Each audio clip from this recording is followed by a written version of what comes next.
See this sponge? I grew this in my garden.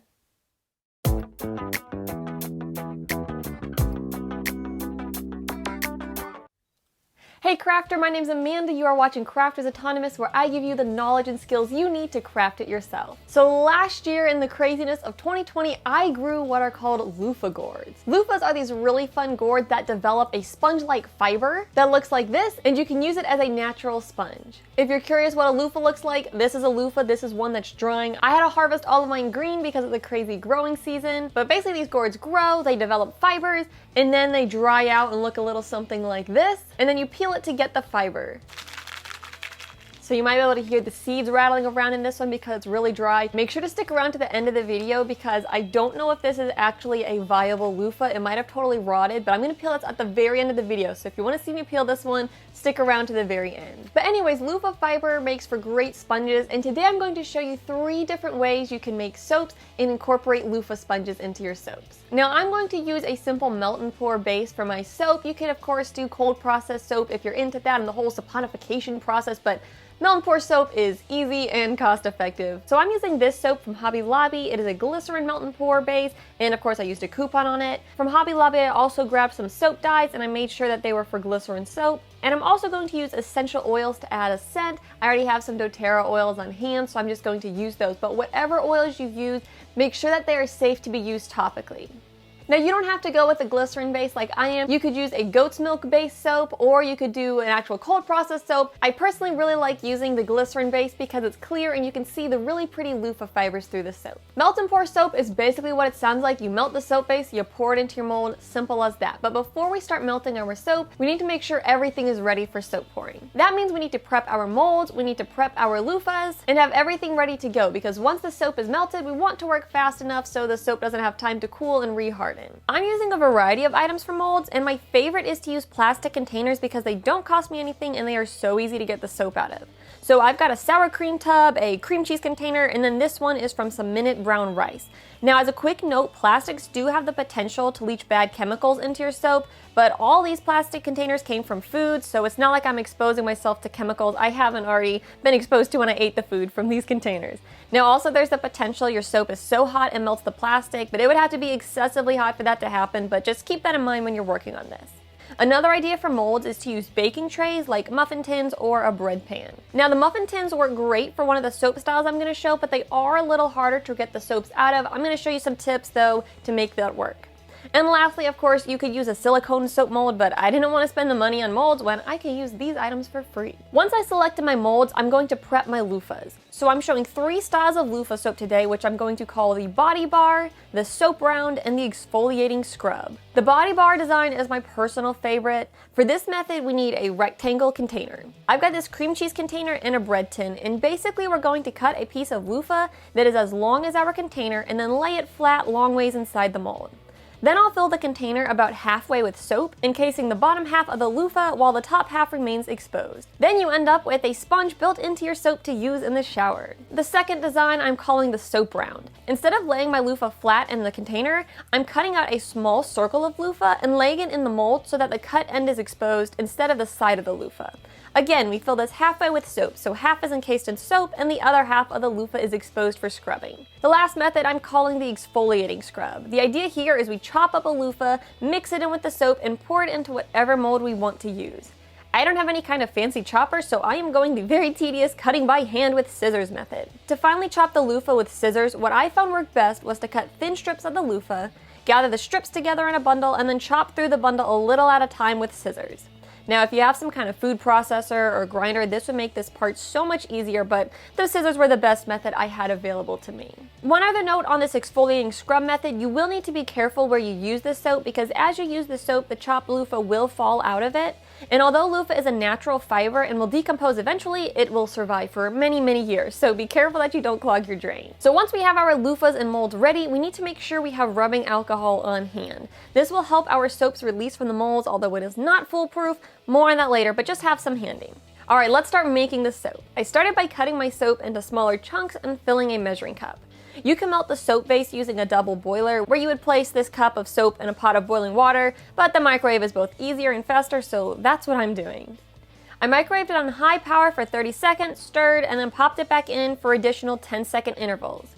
Two things that should go without saying here. Number one, your melt and pour soap might have different instructions, so be sure to follow the instructions for your specific soap. And number two, when you microwave things, they get hot, so be careful and don't burn yourself. Now the package doesn't say to stir the soap as it's melting, but we're going to stir it later anyways when we add the dye and the scent, so I stirred it in between microwaving to help distribute the heat and melt it faster. Keep in mind though that the more you stir, the more air bubbles will get mixed in, so stir gently. Eventually my soap melted all the way and was a consistent mixture throughout. However, as it cools, it's going to harden. So after it melted all the way, I did 2 more 10-second intervals to make sure it was hot enough to stay liquid long enough for adding my dye and scent. But now that it's melted all the way, I'm going to shake up my dye and add as many drops as I want. It's a good idea to add just a few drops at a time and then check the colors so that way your soap doesn't get too dark in color too fast. But once I got the color I wanted, I added a few drops of the Citrus Blend Essential Oil. The amount of essential oil you add is a personal preference, but just make sure that you don't add so much that it irritates your skin or your nose. In general, less is more. I guess it's kind of weird making a green soap smell citrusy, but hey, I didn't have orange dye, and the green color is my favorite, and the citrus smell is my favorite, so I figured, why not combine them together? But of course, you can make your scents kind of match the colors. Now that these are both mixed in well, it's time to pour. Okay, well, not quite yet. Right before pouring, we need to coat our mold with rubbing alcohol. You can use a spritz bottle to coat the mold, or like I'm doing, just put some on a paper towel and rub it on your mold. Once it was coated, I poured the soap mix into my mold as thick as I wanted it to be, and then I added my loofah in long ways to create what I'm calling the body bar of soap. Of course, you could pour the soap directly over the loofah, but I find the finished soap just looks nicer when I pour the soap and then add the loofah. Once I poured the soap and added the loofah to make my body bars of soap, I just had to be patient and let them harden. Next, I made what I'm calling the exfoliating scrub. To the rest of my green soap, I poured in my chopped loofah and mixed it in little by little. Okay, actually I just dumped it all in, but you don't want to do that. If you dump in too much, you won't have enough soap base to hold it all together. I was hoping I hadn't added too much and started pouring it into my alcohol-coated mold, but there was a bit too much loofah in there. To fix this, I later will add some more soap on top of these soap bars. Again, I had to wait to let them harden. At this point, I needed to melt more soap, so I repeated the same process from earlier, except I changed up the color and the scent. This time I added blue dye until I achieved the color I wanted, and then I added some peppermint and eucalyptus essential oils. Once my soap was ready, I made my third style, which I'm calling soap rounds, and I'm making these in the muffin tins. Again, coat your mold with rubbing alcohol, pour in as much soap as you want, and then add your loofah. This time I added a circle of loofah with the cut end facing up to create the soap round. Again, another option is to pour the soap directly over the loofah round. I just prefer to not get soap caught in the exposed portion of the loofah because I think it just creates a nicer aesthetic. I let my soap harden for a couple hours while I worked on other projects and then came back to remove them from the molds. This part has the potential to be frustrating if they don't come out easily, so I just want to give you a heads up on that, but don't panic. I've got some tricks for you and your soap will come out of your molds. First, the plastic containers are flexible. So I popped the edges away from the soap to release it and then pushed on the bottom. It might look like I'm struggling here, but that's mostly because I'm holding my phone to film in one hand and trying to push the plastic away with the other hand, so these actually come out fairly easy. And I was also able to grab the exposed loofah and tug on it to also release the soap. Then we got to the baking tins. These are metal and they don't move as much as the plastic, and even with the rubbing alcohol, they did not want to release. The fix in this case, if you're using a glycerin soap base, is to pop them into the freezer. I put these in the freezer for about half an hour and then checked back on them. I could see the soap was pulling away from the edges just a little bit, but even with some solid wax on the bottom of the tin, they did not want to release. So back into the freezer for a bit longer. Now, if you're using glycerin soap, you might notice some water droplets form on top of your soap after it's been in the freezer for a while. This is called glycerin dew, totally normal, and it's basically caused from the cold temperature and glycerin's ability to attract water. It might make your soap feel a little strange when you take it out, but once it cools, you can dry it off and it will be good as new. In all, I think my soap was in the freezer for about 2 hours and then I was ready to get it out. Again, I applied pressure on the edges to pull the edges away from the soap and loosen it from the tin, and then after pulling on the loofah and smacking the bottom of the tin, my soap finally came free. The muffin tin was a little easier than the bread tin because I was able to kind of pop the bottom of each muffin tin and it made the soap pop right out. Of course, they're still very cold at this point, but now our soap is complete. They smell so good and they are so cute. But of course, the real beauty of these soaps is the loofah.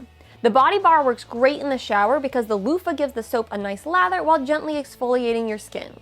I'm personally not a big fan of the Loofah soap rounds, but they do look so cute. I'll use this soap in place of a pumice stone for my heels. And then lastly, we have the exfoliating scrub soap bar. It lathers great while giving a little extra coarseness for the ultimate clean. So there you go. Those are 3 ways to incorporate loofahs into your handmade soap. I had a lot of fun growing loofah this past year, and I'm planning to plant even more this year, and I will hopefully document my process and put together a video at the end of the growing season. Of course, if you don't want to grow your own loofahs or you want to make some loofah soaps right now, you can of course look at your local farmer's market, or you can check on Etsy to purchase some loofahs. Now, before you click away from this video to watch some more of my videos, wait, you were planning to watch more of my videos, right? You weren't going to stop watching my channel, were you? Okay, seriously though, before you go watch something else, make sure that you like this video and click subscribe. When y'all like my videos and subscribe to my channel, it really helps me out in the YouTube algorithm, and I appreciate it so much because I couldn't make these videos without your support. But thank you so much for watching, and happy crafting! Alright, we do have one little thing here at the end. We're gonna peel this loofah. And hopefully we have a loofah sponge in here and not just mold.